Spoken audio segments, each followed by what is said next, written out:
प्रतिक्रिया द्वारा ग्राम बिदौली में सांस्कृतिक विरासत महोत्सव 22 जो गोभी प्रखंड में है, यहाँ पर एक साप्ताहिक कार्यक्रम शिक्षा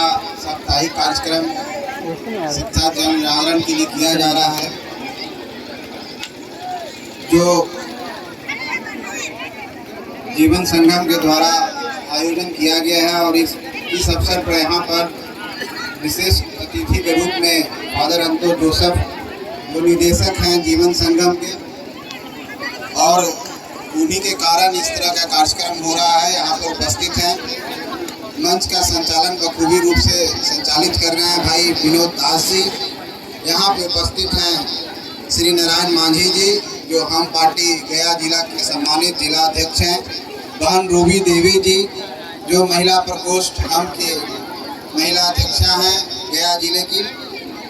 यहाँ पे उपस्थित हैं श्री रामाशीष पासवान जी, श्री कमला देवी जी जो अपने गांव के लिए मांग रखी है, जीवन संगम से संबंधित हैं।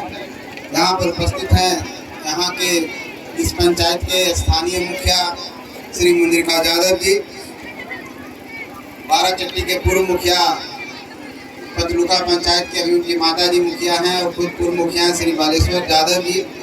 यहाँ पे उपस्थित श्री विजय यादव जी, गया से चल के हम लोग के साथ आए हुए हैं अनिल कुमार जी, हम लोग के पार्टी के भाई राम शरणी मांझी जी, विजय कुमार जी, संतोष यादव जी जो हम के प्रखंड अध्यक्ष हैं बाराचट्टी प्रखंड के, श्री माधुरी मंडल जी जो मोहनपुर प्रखंड के प्रखंड अध्यक्ष हैं हम के, श्री जोगेंद्र मांझी जी उपस्थित हैं डोभी प्रखंड के प्रखंड अध्यक्ष हैं, श्री आयुष जी भाई आयुष जी, मनोज मांझी जी यहाँ उपस्थित हैं जो घाटी के प्रखंड अध्यक्ष हैं हम के, और मंच पर उपस्थित तमाम नेता, तमाम प्रतिनिधि, सभी सामाजिक कार्यकर्ता, सभी इस गांव के, इस प्रखंड के और इस विधानसभा के प्रबुद्ध गण्यमान्य व्यक्ति, मंच के आगे इस महोत्सव में हिस्सा लेने आए हुए सभी अभिभावक, ग्रामीण जनता और खास करके बच्चे जो प्रतिभागी हैं और जो हम लोग के भविष्य हैं यहाँ पे उपस्थित हैं, सभी को मैं अपनी तरफ से, अपनी पार्टी की तरफ से और अपने तरफ से आप सबका अभिनंदन करता हूँ, आप सबको नमस्कार करता हूँ, आप सबको प्रणाम करता हूँ, आप सबको बहुत बहुत धन्यवाद कि आप इतने अच्छे कार्यक्रम में यहाँ पर उपस्थित हैं। और मुझे सौभाग्य प्राप्त हुआ, मैं आयोजक मंडल को धन्यवाद देता हूँ, खास करके फादर अंतो को कि जो मुझे इस काबिल समझे कि मैं ऐसे ऑडियंस के बीच में अपने आप को संबोधन के माध्यम से अपने आप को परिचय दे सकूं इन लोगों के बीच में, जो निश्चित तौर पर इस भारतवर्ष के और इस बिहार के कर्णधार हैं, और इन्हीं के कंधों पर पूरा देश टिका हुआ है, क्योंकि इस समाज के अंतिम व्यक्ति यही हैं। और जब तक अंतिम व्यक्ति आगे नहीं बढ़ेगा, समाज आगे नहीं बढ़ेगा, देश भी आगे बढ़ेगा। तो पुनः बहुत बहुत धन्यवाद फादर अंतो को। आज जो विषय है, जिस तरह से सांस्कृतिक धरोहर को बचाने के लिए इस तरह के कार्यक्रम किया गया है जीवन संगम के द्वारा, जैसा कि मुझे फादर अंतो जी के द्वारा ज्ञात हुआ है कि 45 विद्यालय संचालित है उनके द्वारा इस दूर दराज क्षेत्र में, खास करके सेघाटी विधानसभा हो, बाराचट्टी विधानसभा हो, इन क्षेत्रों में 45 ऐसे विद्यालय और यूनिट कहें वो संचालित कर रहे हैं, जहाँ पर बच्चे शिक्षा ग्रहण कर रहे हैं, जहाँ पर बच्चे सांस्कृतिक शिक्षा ले रहे हैं, अब सामाजिक शिक्षा ले रहे हैं, और एक संस्कारिक शिक्षा जिसको कहते हैं वो उनके अंदर आ रही है। वाकई अपने आप में बहुत ही काबिल तारीफ है। आप इतना अच्छा काम कर रहे हैं, समाज के उन तबकों को आगे बढ़ाने के लिए काम कर रहे हैं, उनको विकास की मुख्य धारा में आगे बढ़ाने का काम कर रहे हैं। निश्चित तौर पर आप एक महान कार्य कर रहे हैं। मैं अपनी तरफ से व्यक्तिगत तौर से आपको आभार व्यक्त करता हूँ, आपको धन्यवाद व्यक्त करता हूँ, क्योंकि ये हमारे परिवार लोग हैं, यहाँ पर जितने उपस्थित हैं हमारे परिवार हैं।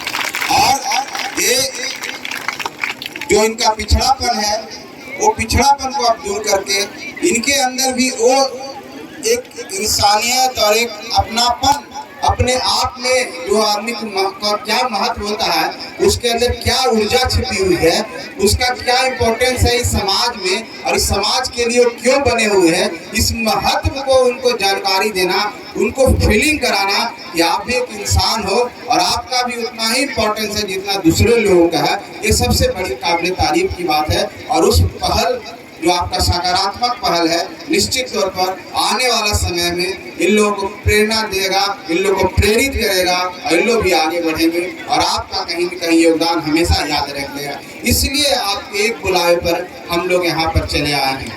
भाइयों बहनों, यहाँ पर जितने लोग उपस्थित हैं, मैं एक ही बात कहना चाहता हूँ। फादर अंतो ने बोला था उड़ना सीखिए, टेक ऑफ की बात बोले थे। तो सबसे बड़ी बात है कि सपना देखिए और सपनों की जो उड़ान होती है, उस सपनों की उड़ान को पूरा करने के लिए जीना चाहिए।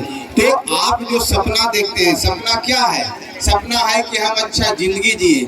सपना क्या है? कि हमारे बच्चे भी वो जिंदगी जी पाए, हमारे बच्चे भी वो मुकाम हासिल कर पाए जिसके लिए हम दूसरे को देखते हैं और दूसरे को देख करके सोचते हैं कि काश हम भी ऐसे होते। तो मैं एक बात आप सबसे कहना चाहता हूँ कि भाइयों, इस धरती पर हर व्यक्ति इंसान पैदा हुआ है, कोई जात पात पैदा नहीं हुआ है। यहाँ पर जब हम आते हैं तो हम जात पात में बढ़ जाते हैं। सिर्फ गरीब और अमीर होता है, गरीबी और अमीरी दो तरह के क्लास है। जहाँ पर एक लोग गरीब होते हैं जिनके पास सुविधाएं नहीं होती है, एक अमीर व्यक्ति होता है उसके पास सारी सुविधाएं होती है। और इसी बैरियर को पार करना, यही एक लड़ाई है, यही एक खाई है जिसको आसमान कह सकते हैं चाहे जमीन कह सकते हैं। गरीब और अमीर, बाकी कोई आपके अंदर कमी नहीं है, बाकी कोई आपके अंदर दुर्बलता नहीं है। आप सिर्फ और सिर्फ हम मानसिक रूप में सोच लेते हैं कि हम कमजोर हैं, हम दलित हैं, हम पिछड़ा हैं, हम गरीब हैं, इसलिए आगे नहीं बढ़ सकते हैं। तो आपके सामने इस विरासत के माध्यम से जो सांस्कृतिक विरासत मनाया जा रहा है, जो शिक्षा समारोह आज मनाया जा रहा है, जो पोस्टर आपके सामने लगे हुए हैं, ये पोस्टर अपने आप में एक्सप्लेन करता है उस बात को, ये दर्शाता है, परिभाषित करता है कि हम आगे चाहेंगे तो आगे बढ़ जाएंगे। जितने भी लोग हैं सब आपके समाज के लोग हैं, चाहे बाबा साहब अम्बेडकर की बात हो, आप दशरथ मांझी जी के कला का जो प्रदर्शन बच्चियां कर रही थी उनकी बात हो, माता ज्योतिराव फूले की बात हो, चाहे काशीराम जी की बात हो, मायावती जी का फोटो यहाँ पर टंगा हुआ, जितने भी फोटो है उससे यही होता है।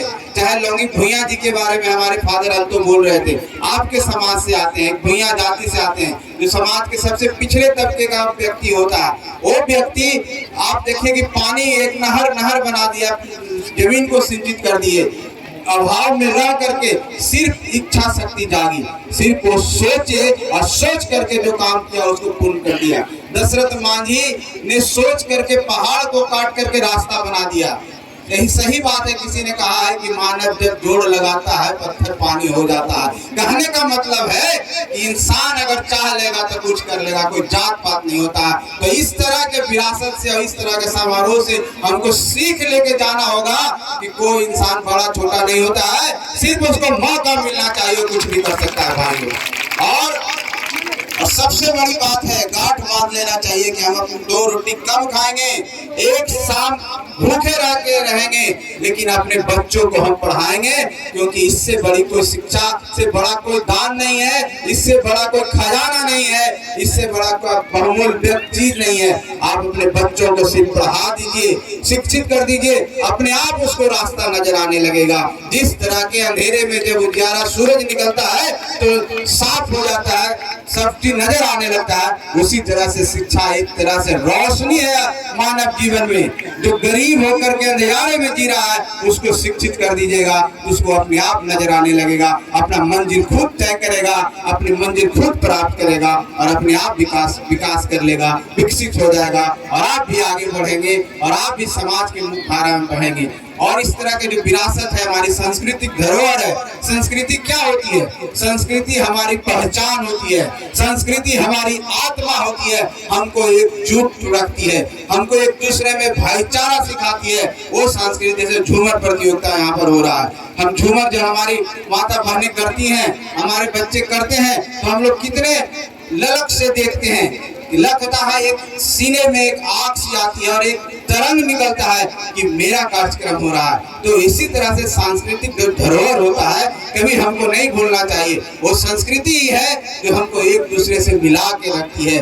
वो इंसान नहीं होता जिसके अंदर संस्कृति नहीं होती है, वो कोई समाज नहीं होता जिसका अपना कोई पूर्वज नहीं है, उसका कोई इतिहास नहीं है। तो हमको इसको बचा के रखना है, इसको संभाल के रखना है, तभी हम एकजुट होंगे। और जब हम सांस्कृतिक धरोहर को बचा के रखेंगे, अपने धरोहर को, अपने जो वीर पुरुष हुए हैं उनकी वीर